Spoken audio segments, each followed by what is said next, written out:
Installing and using the bobbin winder. First, we installed the threaded guide rod. Screw it into the threaded hole. Ensure this position is facing forward. Tighten the screws using an 8 to 10 millimeters wrench. Next, install the threaded insertion pin. Remove the nut from the pin. Insert the pin into this threaded hole.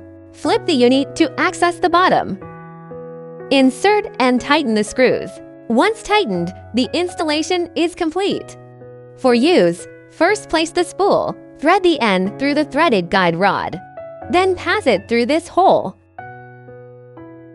Insert a copper sheet. Pass it through the center hole.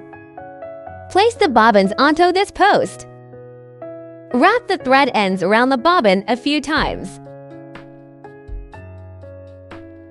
Turn the power switch on. Press the start switch. Winding will begin. It will stop automatically when the bobbin is full. Remove the bobbin, cut the thread end, and it's ready.